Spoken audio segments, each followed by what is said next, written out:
Ok, de volta agora com Vanderlei Pérez comemorando aí aniversário hoje, né? 1988 começou a história do jornal O Diário em Teresópolis, quer dizer, o noticiário, né? Noticiário. 36 anos atrás, quem diria, hein? 36 anos, né? Bom dia, Hélio. Bom dia a todos. É uma data, para a gente, muito relevante, né? Então, 36 anos do Diário hoje. Começou como um jornal tabloide, passou pelos desenvolvimentos normais de toda a empresa, né? E se transformou em um jornal standard, mudou da tipografia para o laser, para a composição eletrônica.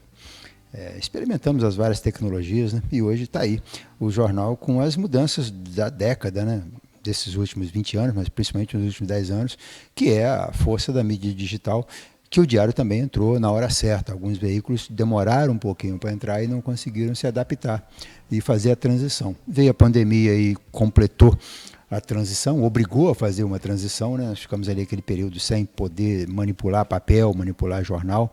Então aí as pessoas se acostumaram a ler no digital e isso acabou ampliando a quantidade de números de leitores do jornal, né? Então as pessoas imaginam que o fim do jornal impresso acabaria a imprensa, né? O jornal impresso não acabou por completo ainda, mas veio uma nova mídia, uma nova forma de fazer jornal, e é o que o jornal está cumprindo aí com essa mudança. Você acha que o jornal impresso vai acabar? O livro impresso, o jornal impresso, eu acredito que não acabe. Ele pode diminuir a quantidade, né? Tem pessoas hoje que ainda relutam em mexer no celular. Eles não querem saber dessa coisa de digital ainda, né?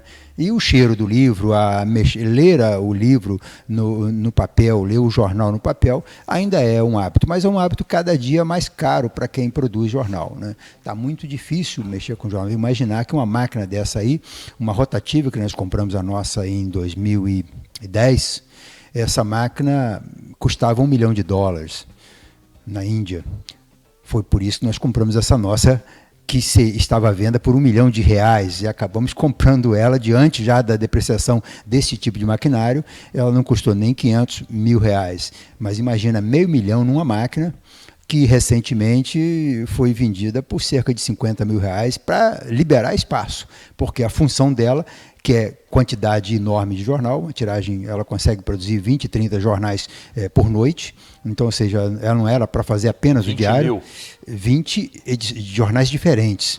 20 com tiragem de 1.000, 500, 2.000, 3.000, né? É uma máquina, essas máquinas são chamadas comunitárias, né? Os jornais, só os grandes jornais têm uma máquina dessa só para o título dele. Então, o jornal, no caso, comprou essa máquina para competir com a Tribuna de Niterói, com o jornal de Petrópolis, né? Então ele tem essa... E começamos a rodar os jornais da cidade, o Jornal da Cidade, o Teresópolis Jornal, os outros jornais que haviam na cidade nessa época, né? E os jornais foram diminuindo a tiragem, alguns parando, e aí a gente ficou com essa máquina para rodar somente o nosso jornal. E é um desperdício muito grande, porque ela entra, está ali, você vê o papel branco, né, uma cor, ele entra perdendo muito papel. Ele é uma máquina para tiragem alta, para você tirar 30, 50 mil exemplares, né? E cada vez, se você tirar 1.000 jornais, 2.000 jornais com essa máquina, você já entra perdendo uns 200 ou 300 jornais que são os primeiros, foi a primeira prova, né? Então isso acabou ficando inviável e voltamos à máquina plana, que é a nossa primeira máquina lá dos anos 90, né? Então hoje nós temos a máquina plana para rodar o jornal, que não está saindo todo dia, sai de fim de semana, tem algumas edições especiais, mas não nessa máquina rotativa mais. E você vê como é que a coisa deprecia, né? Eu lembro, não faz muito tempo, eu me encontrei com o dono do Jornal de Macaé num evento em Brasília. E ele me falou que tinha conversado com meu filho num evento do Sul, um evento de imprensa, e que a máquina que ele tinha oferecido para o meu filho por R$1 milhão, ele fazia para mim por 750 mil reais. E eu falei assim, não, que isso, está fora da nossa possibilidade, não tem a menor chance isso e tal. Passou mais uns 6 meses, um ano, a gente se encontrou de novo e ele falou que bateu o martelo, vende por 500 mil, que tem que liberar espaço, que a outra máquina estava chegando. Ele tinha comprado uma máquina na Índia, uma máquina vertical, como era a do Globo e a do Dia, né? As máquinas mais modernas são verticais, não são essas máquinas planas, em bateria. E aí começamos a negociar e compramos por perto desse valor de R$500 mil.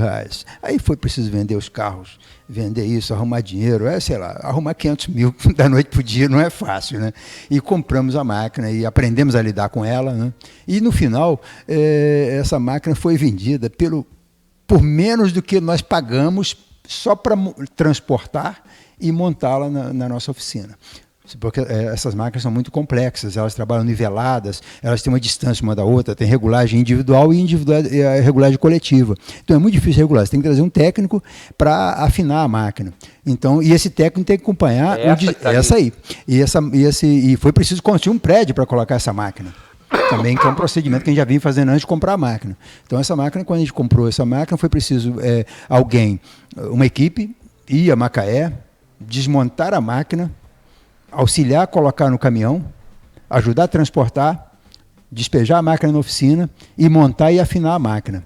O custo disso foi mais de R$50 mil para esse trabalho, sim, na época.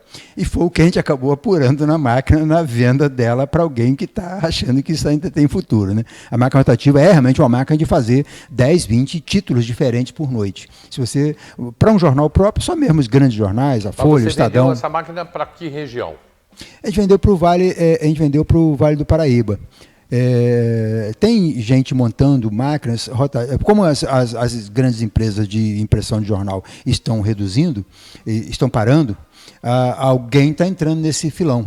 Então, ainda existe muitos jornais sendo impressos ao longo do estado. Isso que eu ia falar, principalmente no interior, por isso que eu te perguntei. Então aí está ficando mais difícil de rodar fora, né? Não é aquele formato mais de encomendar rápido, mas ainda tem gente mexendo com isso. E não é nossa praia. A gente nunca conseguiu trabalhar com essa máquina rotativa comunitária fazendo muitos jornais para fora, porque Teresópolis é um pouco fora de mão, né? Você vê Petrópolis, por exemplo, tem uma máquina dessa na tribuna. Eles rodam até Juiz de Fora, Paraíba do Sul, Areal, São José do Rio Preto, as cidades da Baixada sobem a serra e rodam. Agora, Teresópolis, para você vir aqui, você tem que subir a serra, as duas serras, né? Nós não estamos no eixo, como Friburgo, por exemplo, com relação a Duas Barras, Monerá, Macuco, Cordeiro. Nós não somos centro de região. As nossas cidades vizinhas são tão importantes quanto a gente, né? Nós temos Friburgo, que é uma cidade bastante desenvolvida, e Petrópolis, bastante desenvolvida. E a cidade de Magé, a Baixada, muito próxima, né? Já é Rio de Janeiro. Já é Rio de Janeiro, e lá você tem os acessos. Então, montar aqui uma estrutura comunitária, como foi o caso da impressora comunitária, não funcionou. Mas não era, na verdade, o nosso objetivo. A função principal, a ideia principal era ter uma máquina que fizesse 10 mil, 20 mil exemplares rapidamente. E aqueles processos de impressão, o processo de impressão de máquina plana é muito lento, porque você trabalha com folha individual, uma a uma, né? Quando você tira a impressão cor, preto e branco, ela passa uma vez, mas para passar a cor, ela passa mais de uma vez na máquina, né? Ou no caso da bicolor, você passa 2 vezes o papel de um lado, para depois virar, e depois tem que alciar, depois contar. Isso aí demanda também de uma coisa que está muito cara hoje, que é mão de obra. Você tem que pessoa na oficina, 4, 5, 8 pessoas trabalhando na oficina com essa função de manipular o papel e a impressão. E a rotativa não. A bobina entra de um lado, são várias bobinas, 2 ou 3 bobinas, e conforme você liga a máquina, ela vai imprimindo em série, vai montando, jogando o papel pronto do outro lado, encadernado e contado. Né? É uma máquina moderna para isso, para a quantidade de jornal. Então, isso aí não funciona mais só para quem pretende ou que tem uma clientela de imprimir 10, 15 jornais por noite. O Jornal Diário, o Grupo Diário, o Jornal Diário, né? Fazendo 36 anos esse mês. Coincidentemente, eu também estou fazendo 36 anos, não esse mês. Realmente eu não me lembro o mês em que eu comecei com o programa Hélio Carracena. Eu já estava na Rádio Teresópolis, já tinha 2 ou 3 anos, mas sem um programa. Eu participava do programa Debate, ajudava em algumas coisas e fazia as férias do pessoal, né? Até que chegou em 1988, que foi um ano de eleição, né? Foi um ano... Um ano complicado, né? Foi um ano difícil. O bicho pegou. E foi o ano que eu estreiei o programa Hélio Carracena na Rádio Teresópolis, né? Então também estou nessa, 36 anos esse ano, com o programa Hélio Carracena, mas o rádio se aproximando aí há 40 anos. Em 88 eu tinha já 11 anos de Gazeta. Eu vim para Teresópolis em 77, e em 78 eu casei, e em 82 eu montei a minha gráfica, uma gráfica chamada Gráfica Pé do Sino, ficava na reta, onde era o Pingo de Leite, onde hoje está o Correio. E tinha uma daquelas lojinhas do Correio, era a gráfica do jornal. E depois nós mudamos para uma loja em frente ali, próxima à Vidraçaria Serrana, em frente à SEDAI, né? E ficamos ali por um período, foi ali que surgiu o Diário.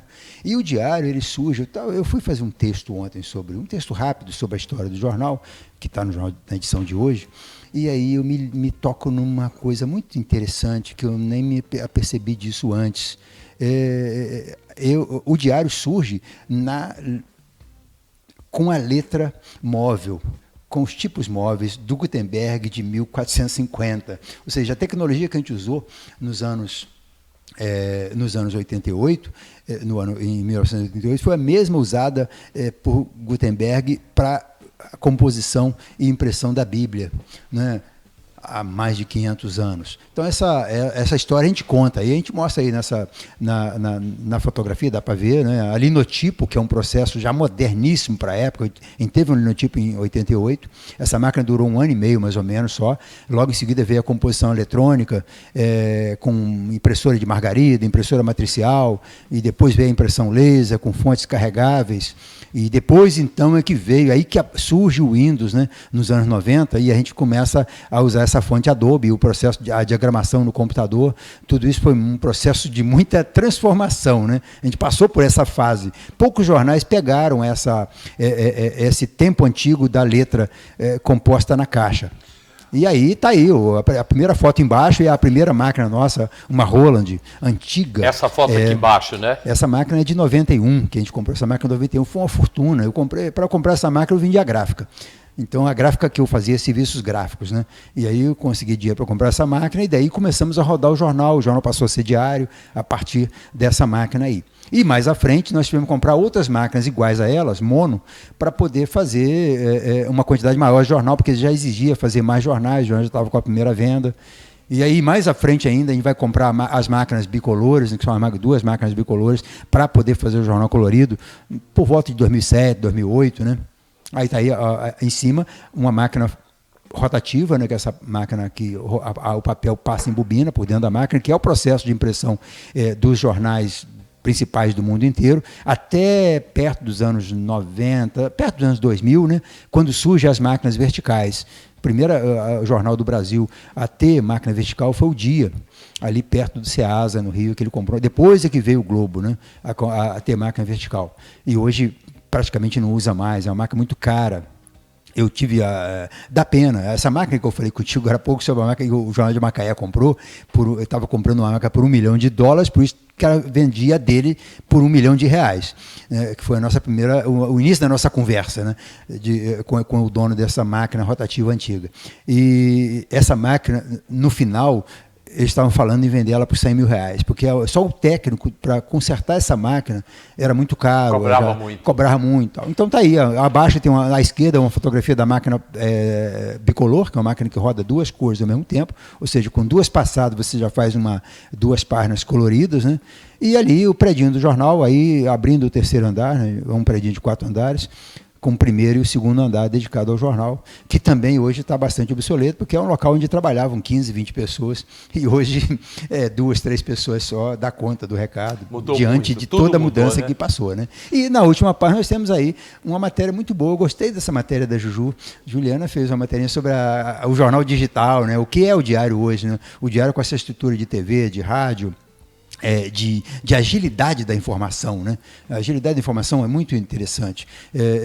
Antigamente você esperava uma semana e se contentava de ler sobre um crime, um assassinato, um acidente de trânsito que aconteceu na segunda-feira, você esperava o sábado para ler. Hoje, de um dia para o outro, já venceu a notícia. Você precisa do jornal, esse jornal que existe, tradicional, para consolidar a informação e para ter mais informações sobre isso, né? Mas não necessariamente se baseia no jornal mais, depende da informação e aceita também uma informação pela metade. As pessoas querem saber, não querem saber muito completo, não. Se precisar de completo, lê depois no jornal, lê depois na matéria no site. Mas num primeiro momento ela quer uma matéria de 2, 3 linhas, de 5 linhas, 6 no máximo, para poder se informar daquilo que ela tem uma carência imediata de saber. E se aquilo provocar tanto interesse nela, ela vai buscar o site, vai buscar as outras formas onde essa matéria está mais completa. E o diário, nós temos aí, então, além desse espaço nosso, que é o predinho da oficina, onde tem o arquivo, onde estão as máquinas, nós temos essa redação na Carmela Dutra, que é também um projeto de 2014, foi quando o Júnior comprou uma casinha aqui na rua e transformou nesse prédio, que hoje é um prédio de 3 andares, com um estúdio da TV no último andar, e o primeiro e segundo andar dedicado ao auditório, administração e a parte de feitura, né, do jornal em si, onde as pessoas trabalham no andar do meio, né? Dali do andar do meio, você controla o primeiro e o terceiro andar. Mas são as mudanças, né? Mas muda tudo, Hélio, mas não pode mudar. É aquele compromisso que você faz. E eu lembro bem, na primeira edição do Diário, que a gente fala que o compromisso do jornal era informar com precisão e comentar com isenção. A isenção é muito importante quando você... A isenção não tem nada a ver com imparcialidade, nós somos seres parciais. Nós gostamos e não gostamos de alguém. A isenção não. Entendeu? Quando você faz comenta um assunto com isenção, se uma notícia afeta um amigo, eu tenho que dar essa notícia, eu tenho que dá-la como ela aconteceu. Eu não preciso comentar, provocar, eu não preciso de me exceder, mas eu não posso, como jornal, que pretende ser o registro diário de uma cidade, ignorar certas informações. Então, eu me ofendo muito, eu me irrito quando alguém diz que o diário ignorou. O prefeito mesmo agora, há umas 2 semanas, fez uma gracinha com a gente. Você lembra disso, né? O principal jornal da cidade ignorou que nós fizemos uma entrega de títulos no Caleme. Você lembra disso, né? Foi aí há 2 semanas. Só que no Caleme moram 700 pessoas. Entregaram 100. É muita incompetência, né? O governo tinha que se confessar incompetente quando entrega menos de 20% dos títulos, que o mecanismo do governo federal era para entregar todos os 700. Então, e o jornal já fez 2 ou 3 matérias sobre isso. E esses títulos não são da prefeitura? Não tem nada a ver com prefeitura. Governo federal. A prefeitura apenas deixou os técnicos do governo do estado trabalhar no município. Claro, o setor de planejamento da prefeitura, com uma estrutura própria, ela deu o suporte, ela tem todo um trabalho.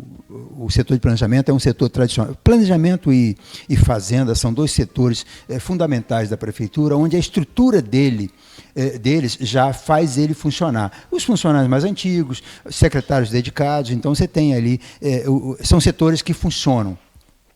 Indiferente de outros setores que lidam com a ponta, né, que esses setores são setores setores da ponta que não fazem política, a não ser politicagem, mas não fazem política com a comunidade, com as pessoas, como é o caso da educação, que é uma vergonha, é um assinte à cidade, a educação funcionar como funciona hoje em Teresópolis. O desenvolvimento social funcionar como funciona hoje em Teresópolis. Isso não dá certo. Como está errado. Né? Você tem uma educação que aceita, que admite 5, 6 escolas fechadas em obras intermináveis de 2 ou 3 anos. Né? Isso é inadmissível. E é inadmissível que não se tenha tomado nenhuma providência quanto a essa falta de gestão. Né? Você tem aí problemas sérios na saúde, onde hemonúcleo fechado há mais de 3 anos. Né? São coisas que a gente não pode admitir que continuem funcionando assim. Mas dentro da prefeitura você tem setores que aqueles servidores tradicionais e também é aquela coisa do que é fixo, né? Já existe uma tabela de como a coisa funciona, um manual de como a coisa funciona. Sabe-se que no período tal tem que fazer emissão de IPTU, sabe-se que se o IPTU, o contribuinte não pagar, tem que ir para a dívida ativa. Esses procedimentos, que existem praticamente manuais de comportamento para eles, funcionam bem na prefeitura. Então o planejamento deu o suporte realmente a essa equipe do governo federal que veio atuar no município, que são convênios também com órgãos do Estado, e aí a entrega foi feita. Mas é pouco, porque nós temos hoje, segundo um levantamento da promotora Anaísa Malhado, não sei se você lembra disso, nós temos mais de 50 mil pessoas, nós tínhamos 15 a 20 anos atrás, mais de 50 mil pessoas morando em área de risco. E área de risco? As áreas de risco são quase que necessariamente áreas de ocupação irregular e que precisa de regularização fundiária. Entendeu? E não é nenhum desmérito você morar numa área que não está com a escritura ou com a RGI em dia. Isso é uma necessidade de ocupação do solo urbano, e houve também um procedimento dentro da prefeitura, dentro da história do município, de ocupação irregular em Teresópolis, diferente de outros municípios onde não havia terra para se ocupar irregularmente, né? Imagina você construir numa cidade onde as terras têm dono, todas as terras têm dono, para você ocupar regularmente isso. Então, Teresópolis, como boa parte das terras do município eram do município, e entende-se que o que é público não é de ninguém, acabou que nós tivemos aí muitas ocupações e é preciso que o poder público regule isso. Então, falar de dizer que o jornal ignorou uma informação, não. Nós temos esse compromisso diário com a informação, com o que acontece, porque a gente entende o jornal como um diário da cidade, como os diários mesmo das pessoas, diários individuais. Mas você hoje, você só consegue informação mesmo completa ouvindo o diário, vendo o diário, lendo o jornal diário. A gente faz um esforço muito grande para que isso continue acontecendo. Antigamente a gente fazia isso naquela resenha semanal, depois na resenha diária, e hoje a resenha da notícia diária já não comporta mais. De manhã já tem que postar coisa na rede, de tarde já tem que fazer matéria específica, matéria que é para o Jornal de Amanhã, que vai trabalhar, essa matéria já tem que fazer dar uma provocada nela porque é tudo muito rápido. E jogar nas redes sociais para que ela chegue nas pessoas. Eu tenho um comercial agora, e depois do comercial, eu quero comentar, algumas pessoas botaram ali, escreveram sobre o Jornal Diário, e eu queria mostrar aí o que essas pessoas escreveram. Daqui a pouco também a gente tem assaltos no final de semana. Nós tivemos assaltos acontecendo no final de semana. Eu tenho aqui dados de roubo, escola furtada, furto em farmácia, eu tenho vídeo, furto de fios, também com vídeo sobre isso. E 239 gatos apareceram até agora, que a Enel já pegou 239 gatos. A Maria Felício está aqui com a gente. Bom dia, Maria Felício. Muito obrigado aí sempre pela sua participação e seus vários comentários, né? Rony Quinteiro, bom dia, Hélio. A Irê está aqui com a gente, Irenice Vilela. João Amorim assistindo a gente. A Irenice botou aqui: Teresópolis é o maior produtor de tangerina Pocã do estado do Rio. Dia 20 tem a festa do Pocã. Eu vou à festa do Pocã para comprar doce de Pocã, que o ano passado eu fui e não tinha. Aliás, o ano passado eu entrei numa furada danada, né? Que a Raposão falou: não, vamos fazer uma viagem aí para conhecer a terra do Pocã. Não conheci nada, só vi mato e um frio desgraçado, de van e muita poeira. Mas esse ano não cai nessa, não. Mas eu vou lá na festa do Pocã, com certeza, e quero achar doce de Pocã. Zé Vicente, tu vai ver no final do ano onde os preços vão disparar nas festas natalinas. O ano novo aqui em Teresópolis, os pobres e humildes vão ter medo de falar que a nossa cidade, que é uma avareza, humilha a classe humilde. José Vicente. Vanderlei Júnior assistindo a gente. Bom dia, Elinho, João Amorim. Teresópolis, um enorme potencial turístico nos esportes radicais. Almir Chaves. Alô, Granja Florestal, participando com a gente. Arthur Nekemi. Que mais? Dani Costa, Daniel Costa. Daniel, um abraço, irmãozinho. Que mais? Maria Felício com a opção de comentários aqui. Muito obrigado a todo mundo aí. Eu vou para o comercial, a gente vai para o comercial. Lembrando o seguinte: 2643, gente, não esquece esse telefone não. 2643-4497. É o telefone Super Gasbras. 2643-4497. Liga para lá, pode até dizer que ouviu aqui. Liga para lá que você vai ver o preço do Super Gasbras. A gente volta já.